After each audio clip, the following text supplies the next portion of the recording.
One morning, scientists realized that the moon, which had been revolving around the Earth for billions of years, had suddenly changed its direction, where Jacinda Fowler's East Country offers a means of salvation, but it's so wonderful that no one believes it.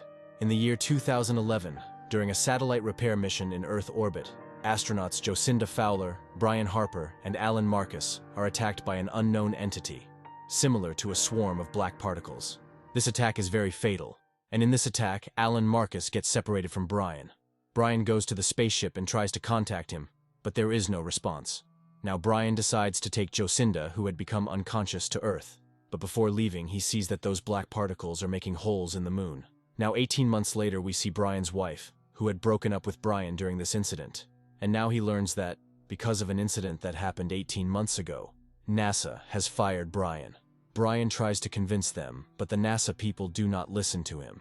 Now Brian's wife was shifting from here, because now she did not even have a house to live. Now the scene is shown 10 years later, where we see a houseman Casey, who loved learning about space and gathering information. Then he notices something wrong in the moon's orbit, and asks for information about it on his mail. Casey gets shocked after seeing the information. He tries to contact NASA people to tell them about it, but does not hear from him. On the other hand, we see Jacinda, i.e., Joe, who gets an important call from NASA, after which when Joe reaches office, she comes to know that the orbit of the moon is shifting, and they have also noticed some unwanted activity in the mare Crisium of the moon. Here, Casey was still trying to contact NASA, but it was of no use.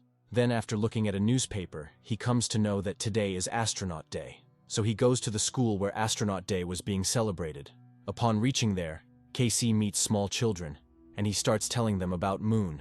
Then comes Brian Harper, who was about to give a lecture there, which Casey tells that the moon has deviated from its orbit. But Brian does not believe what Casey says, and he asks the guard to get Casey out of there. But while leaving, Casey throws his information towards Brian. Upon reaching home, Brian gets a call from his ex-wife, who tells him that their son was caught driving a car without a license, and drugs are also found in his car. The next day, Brian goes to court, where due to lack of evidence, Sonny's date is postponed. After this, we see Casey's mother, who had short-time memory loss problem, but he was proud of his son Casey. On the other hand, Joe tells her director that the moon is going out of its orbit, and we have less than 3 weeks, so we have to stop this soon. Otherwise, small particles of the moon will start falling on the Earth, due to which the world can end. Even before NASA could do anything to hide this news spreads everywhere. When Brian sees this news in the court, he remembers Casey's words. Brian's wife plans to go out of town, but she doesn't want to go without Sonny.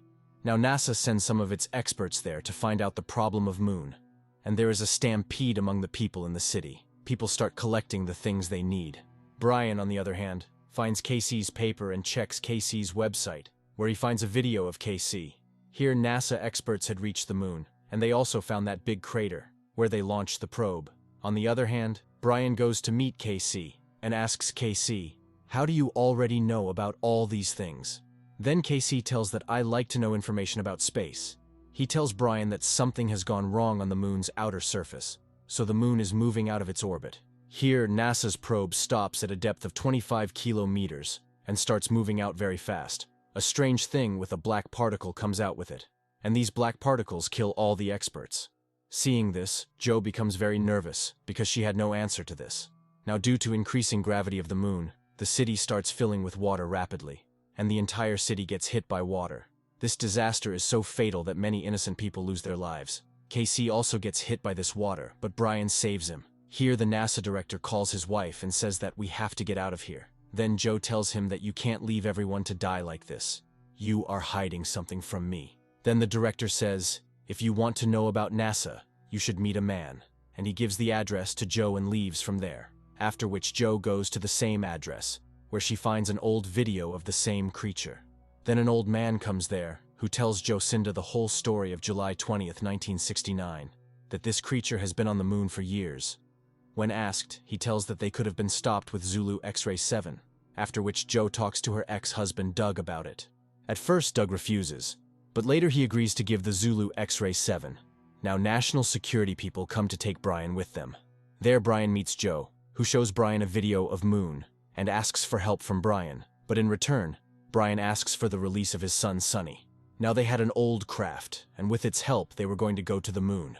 Joe's ex-husband brings an EMP device, with which the creature can be destroyed. Now these people were discussing when Sunny comes there, seeing which Brian becomes very happy, after which these people take craft to the station, but suddenly an earthquake occurs there, due to which an engine of his craft gets damaged. Now it had become almost impossible for them to go to the moon, because of which Joe tells all the workers to go to Colorado and stay safe.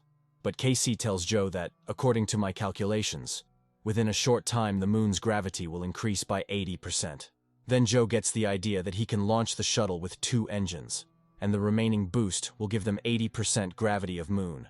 Now Brian also asks Casey to go with him, which makes Casey very happy, because he wanted to become an astronaut since childhood.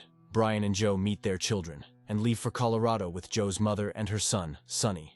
Last time Casey gets ready to leave after talking to his mother.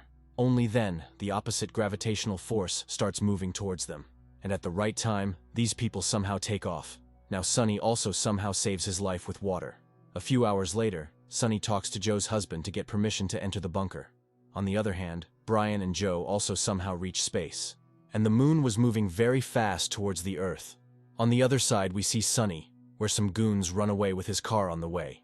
Now pieces of the moon start falling on Earth, and Brian also reaches near the moon. And after activating the EMP device, it comes into the shuttle. Now he comes out of the creature moon, but instead of going near the devices, he starts attacking them. Then Brian breaks Casey's phone, causing them to go back to the creature. Here Brian's wife's husband finds Sunny and the children. Sunny tells everyone that this place is not safe. We will have to go and hide in a bunker in Colorado. Then Sunny goes with his ex-father to bring oxygen cylinder, but then the same goons come there. But Sunny somehow dodges them and starts running away. Those goons also chase them, but ultimately they get killed due to moon gravity. Here Brian somehow goes inside the moon, and there he finds a different world. Now that creature attacks them again. These people go inside a gate and become unconscious, and a green light scans them. Here the military people were going to attack the moon and destroy it. Now Joe and Casey regain consciousness, and they do not see Brian. We see the same Brian, whose mind AI reads and tells that you have to destroy that AI creature. He tells that years ago these people were far ahead in technology, and they were going to build their house in space, and the central learning AI computer was helping them in everything. But one day, everything changed. The AI created by humans turned against them, and that technology started destroying humans. After which they built huge structures, which also included the moon. And finally, that AI found moon, and started attacking. And if those AI creatures are destroyed, the moon will return to its orbit. Now Brian regains consciousness and meets Joe and Casey, and says that we have to destroy that creature soon. And the technology there had also repaired their shuttle. Now as soon as these people leave from there, the creature starts chasing them again. Here, due to lack of oxygen, everyone wears a mask, but when their daughter's oxygen runs out, Tom gives him his mask and asks him to leave. When Sunny finds out about this, he sets out to find Tom. Then gravity pulls Sunny, and Michelle goes to save him. On the other hand, the military people were about to launch the missile, but Doug does not allow this to happen, because he had full confidence in Joe. Here Brian was talking that, to save the world, I have to go inside the bomb. But then Casey goes into the partition with the bomb, and even after Brian's refusal he does not agree, and says, "Take care of my mother." Saying this, he moves away. Then as soon as they come near creature Casey, he blasts the bomb. Michelle also rescues Sunny, with the help of moon's gravity. Now Earth's gravity returns, and the moon starts moving in its orbit. Everything becomes normal as before, and everyone meets their children, and Brian learns that Tom has now died. Sunny asks, "Where is Casey?" Then Brian tells him that he has saved this world. On Moon we see Casey, who IE tells that you are now part of Moon. And this movie has to end here.